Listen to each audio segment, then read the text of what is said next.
penses-tu donc? Maman, ce démon est au courant de tout. Il sait très bien comment on fait tout ça. Je pense vraiment que je ne devrais pas partir avec lui. Et si nous nous appuyons pas trop sur lui, ce serait une bonne chose. Car ce visage innocent qu'il affiche partout où il va, je crois que c'est une autre ruse de sa part. Maman, j'ai vraiment peur qu'il... ne tente quelque chose de bizarre à nouveau. Mais nous devrions le soutenir, n'est-ce pas, ma fille? J'ai l'impression que tu devrais l'accompagner, Dani. Si tu n'y allais pas, il va se sentir mal, n'est-ce pas? Mais comment ça? Pandolari, je suis prête à y aller.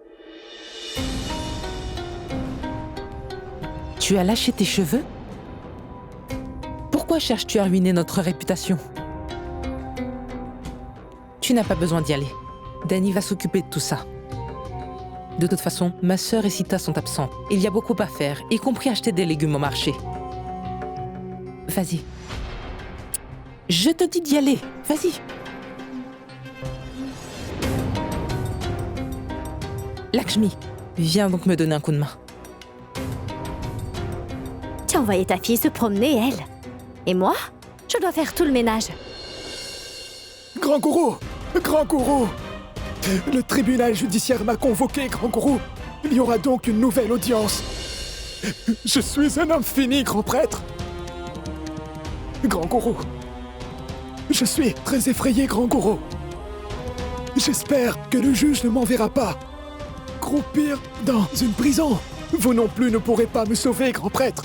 Je vous en supplie, dites-moi quoi faire. S'il vous plaît, protégez-moi, grand gourou. Tu parles d'une façon très étrange, Lala. Tu dis que tu es l'un de mes plus fidèles dévots. Pourtant, tu ne fais pas confiance aux paroles divines. Je t'ai dit de nombreuses fois déjà que j'allais m'occuper de toi, n'est-ce pas?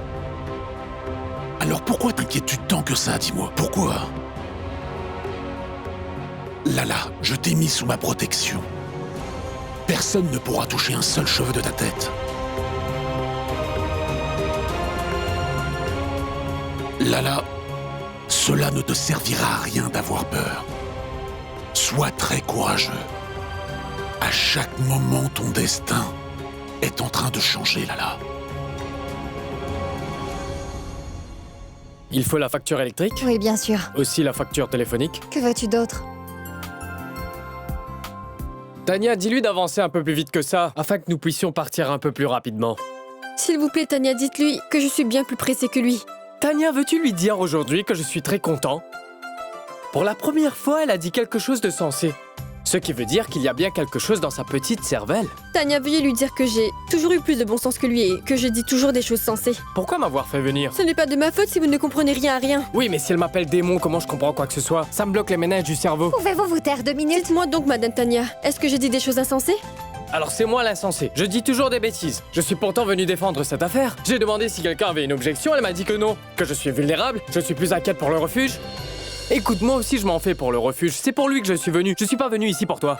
Je vois bien à quel point vous êtes inquiet pour le refuge. Tu vois, c'est ce que je te parlais. Tu vois, c'est ce que je te disais. Quelle inimitié as-tu envers Je moi? n'ai pas de problème avec vous, mais avec vos blagues. Mais qui peut avoir de l'inimitié envers des blagues? C'est parce que vos blagues sont de cette nature. T'es vraiment une femme aigrie. Vous venez! Tania, dis-lui que la porte s'ouvre de l'extérieur. Madame Tania, dites-lui que je sais comment l'ouvrir. S'il ne comprend pas lui-même, ce n'est pas de ma faute.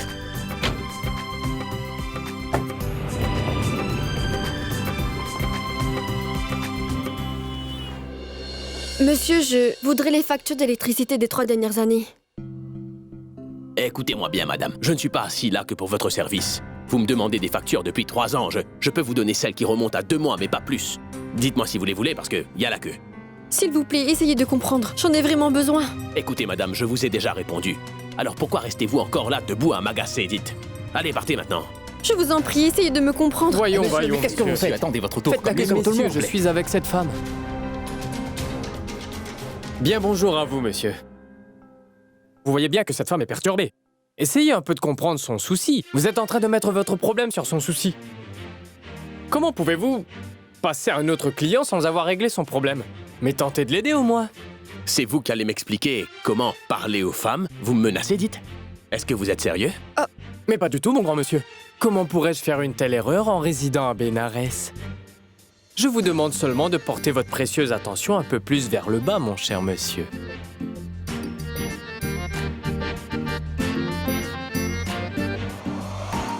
Vous n'avez pas honte, dites-moi. Vous osez soudoyer les gens? Je ne vais pas vous soutenir dans cette mauvaise action. Poussez-vous, je lui parle. Oh ma noble dame, t'as oublié comment j'ai fait ouvrir le refuge?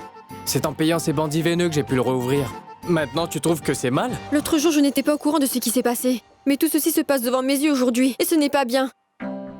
Cher monsieur, essayez de me comprendre, s'il vous plaît. Monsieur Gupta, on ferme. Il se fait tard. Oui, je viens, madame. Mais monsieur, et ma facture Écoutez, d'électricité? les horaires pour aujourd'hui sont terminés. Bien, donc revenez demain. Demain? Allez. C'est très important pour moi, monsieur, de les obtenir, sinon je ne serai pas là. Veuillez comprendre, monsieur. Mais où allez-vous, cher monsieur? Écoutez, puisque vous me suppliez autant, je ferai mon travail, d'accord? Faites donc une chose, revenez demain, je vais préparer toutes vos factures, d'accord? Vous allez le faire, Oui, hein? oui, je vais les sortir pour vous. Je vous remercie beaucoup. Vous voyez, si on fait les choses honnêtement, tout finit par s'arranger. Et vous qui vouliez corrompre ce fonctionnaire? Pardon, ce que t'as dit est très juste. Tu m'as vraiment ouvert les yeux aujourd'hui. Mes respects. Bien, je vais aller voir Madame Tania. D'accord, je vais ramener les factures.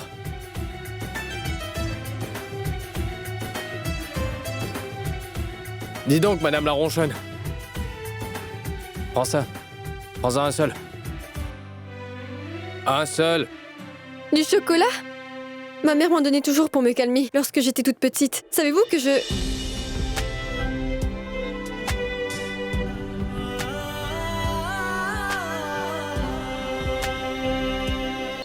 Alors même si c'est après plusieurs jours, tu as accepté quelque chose que je t'ai offert. Je suis vraiment très content. Puis-je te dire encore une chose? Maintenant que je suis à nouveau ton avocat, tu devrais arrêter de chercher des problèmes avec moi. Des problèmes? Je ne cherche pas de problème, moi. Je ne dis absolument rien. C'est vous qui commencez les disputes, à chaque fois. C'est moi qui commence? Hein? C'est moi qui me dispute ou c'est toi qui le fais? Quand ai-je commencé? Ah, c'est vous qui commencez les bagarres avec moi et moi je ne dis jamais rien. Tu me blâmes et tu me grondes et tu me tiens coupable pour tout. À cause de la montre, de l'incendie, pour la nourriture et tu dis que c'est moi qui commence les disputes? Vous recommencez. Vous vous mettez à crier. Comment ça, je Vraiment. crie? Hé! Tania, ma fille, peux-tu appeler Viplav, s'il te plaît? Il n'est pas encore arrivé. Oui, grand-mère. J'allais justement l'appeler. Ma fille? Hmm? Qu'est-ce que tu as dit? Grand-mère? Je vous appellerai grand-mère à présent. Ça vous va?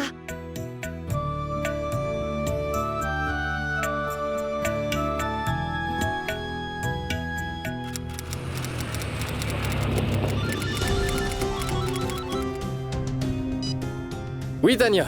Oui, j'ai la copie de tous les documents. Oui, absolument. Le magistrat est déjà arrivé? Il est là, hein? Oui, on sera là-bas dans 2 minutes.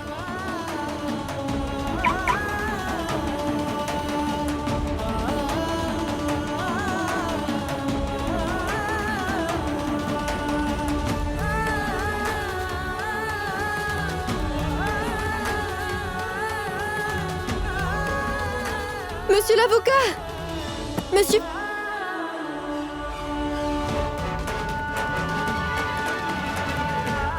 La portière, s'il vous plaît!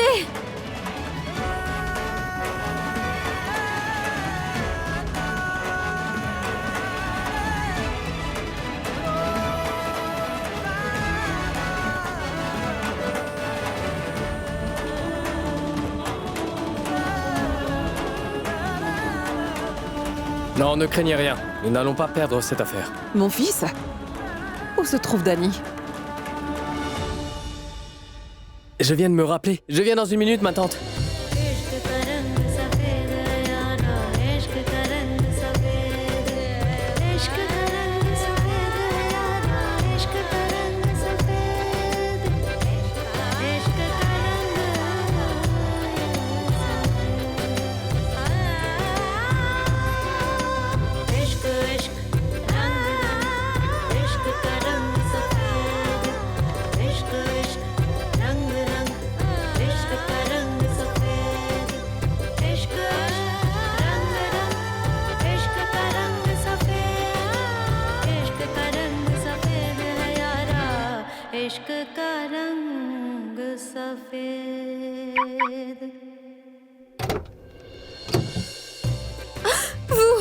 Vraiment navré, j'ai fait une erreur, désolé. Mais pourquoi agissez-vous ainsi? Vous étiez si occupé par votre appel que vous avez oublié que j'étais là. Savez-vous à quel point j'étais effrayée? Je me demande comment vous ferez votre travail de...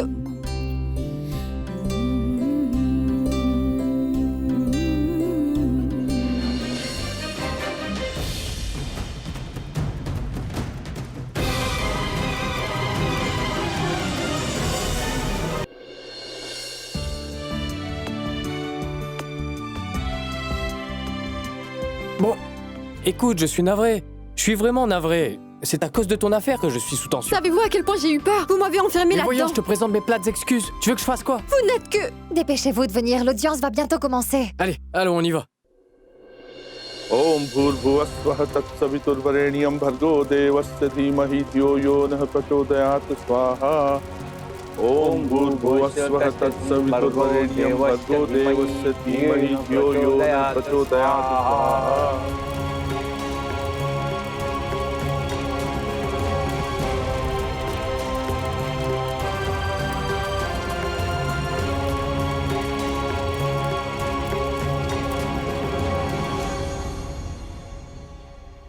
Mais où est-ce qu'il va, cet avocat? Et où est Lala? Qui est votre avocat, dites-moi? C'est moi, parlez. Votre audience a été annulée. Quoi?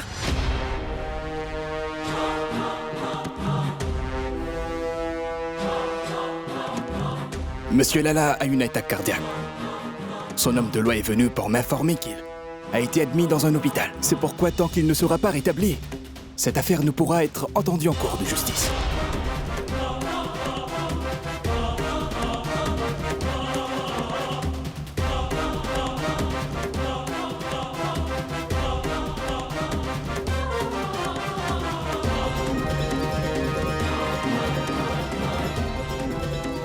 Très mauvaise nouvelle.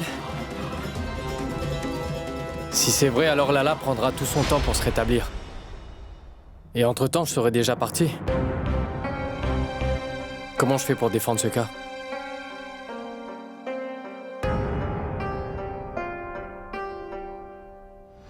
Mère supérieure! Grand-mère! Mère Grand-mère! supérieure! Mère supérieure! Asseyez-vous! Mère supérieure! Mère supérieure! Mère supérieure! Mère supérieure!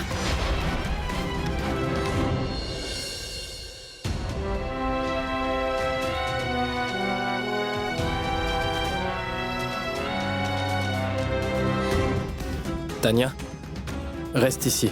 Vois ce que dira le médecin. Oui, Je m'occupe de la paperasse et je reviens. d'accord. Allons, ça ne sert à rien de t'inquiéter à ce point. Fais ta prière au Dieu Tout-Puissant et tente se rétablira. Et nous sommes tous là. Je reviens tout de suite.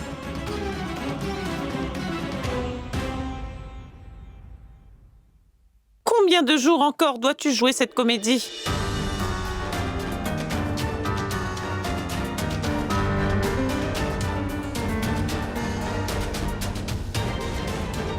Que puis-je te dire à ce propos, ma femme? Moi-même, je ne sais pas ce que le grand Dashrat voudrait que je fasse. C'est parce qu'il me l'a dit que je fais semblant.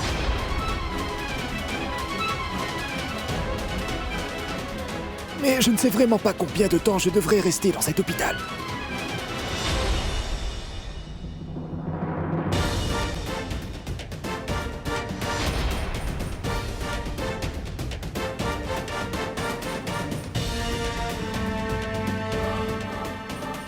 Si tu écoutes ce que je te dis, tu n'auras pas à rester ici un jour de plus, Lala.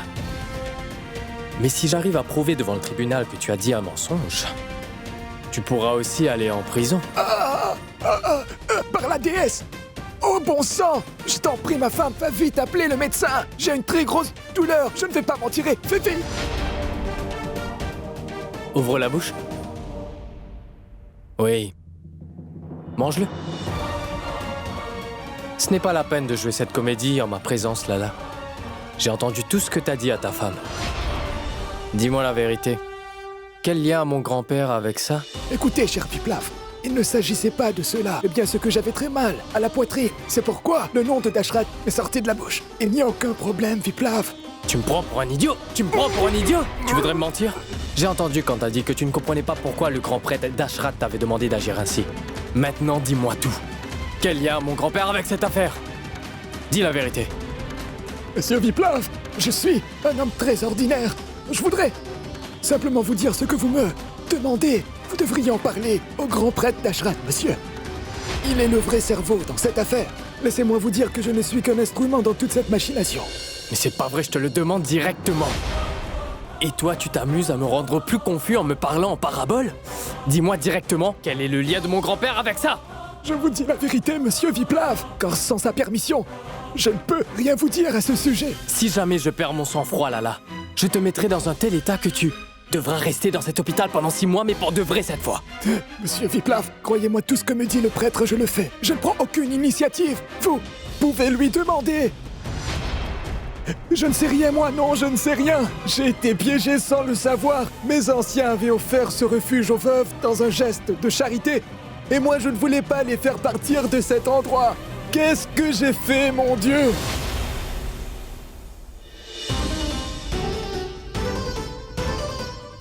Maman? Grand-père est dans sa chambre? Oui, mon fils, je pense qu'il dort. Il faut absolument que je lui parle. Ah, mais non, Viplav. Depuis ce matin, il était pris par les prières sans manger ni boire. Ne le dérange pas maintenant, laisse-le dormir. Juste une non, minute, maman. Viplav, quand il se lèvera... Viplav! Grand-père? Je t'ai bien dit qu'il dormait. Laisse-le dormir, tu lui parleras plus tard. Maman, j'ai une chose importante à lui dire. Je resterai ici tant qu'il ne sera pas réveillé. Mais tu sais...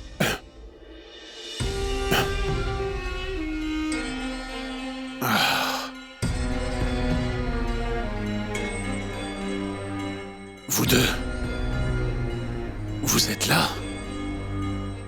Qu'y a-t-il, Viplav? Papa, c'est... que Viplav avait une chose très urgente à vous dire. Je lui ai pourtant dit de revenir plus tard parce que vous dormiez, mais il est vraiment obstiné. Si Viplav a quelque chose d'urgent à me dire, ce ne serait pas très sage d'attendre très longtemps.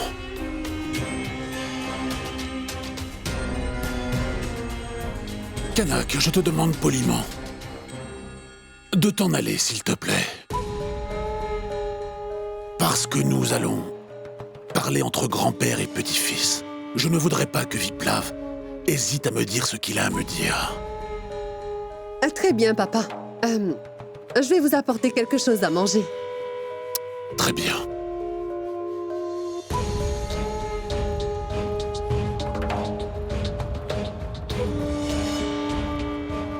Tu as un souci? Un gros tracas? Tu veux qu'on en parle?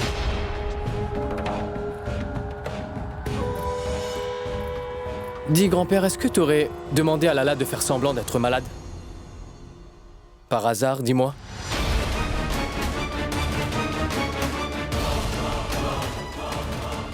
C'est toi qui lui as dit de se faire admettre à l'hôpital? Je dois te dire que je n'arrive pas à croire ce que m'a dit Lala. Mon cœur me dit qu'il est en train de mentir, mais après tout ce qu'il m'a dit, je suis perturbé, grand-père. Tu m'avais fait le serment que tu irais au refuge leur demander pardon et que t'allais régler tous leurs problèmes. Mais alors, qu'est-ce que Lala a tenté de me dire aujourd'hui? Peut-être y aurait-il une chose à propos de cette affaire que toi tu sais et que moi je ne sais pas? Moi non plus, je ne comprends plus rien du tout. Je ne comprends rien de ce que tu es en train de me parler, Viplav. Et de qui tu es en train de me parler? Et si Lala a dit quelque chose contre moi, Viplav, alors toi, tu l'as cru sur parole. Si quelqu'un venait me dire quelque chose de mal sur toi, crois-tu que je l'écouterais? Non, je lui aurais donné une telle leçon qu'il s'en serait souvenu. Et je l'aurais sûrement mis dans un tel état qu'il s'en serait souvenu durant toute sa vie. Viplav, pour moi, tout le reste n'a aucun sens. Parce que j'ai une grande confiance en mon petit-fils.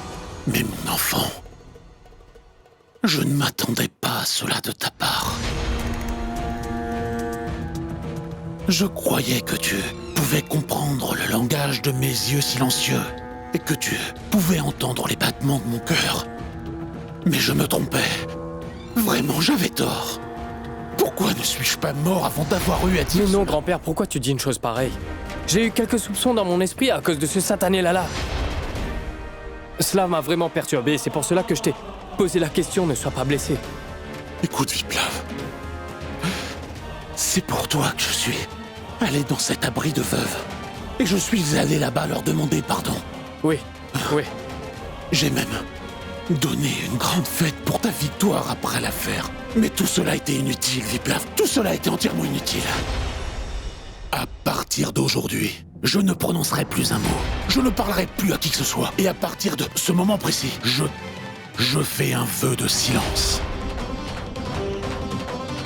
Et je garderai ce vœu de silence tant que je ne serai pas totalement convaincu que je dois me mettre à parler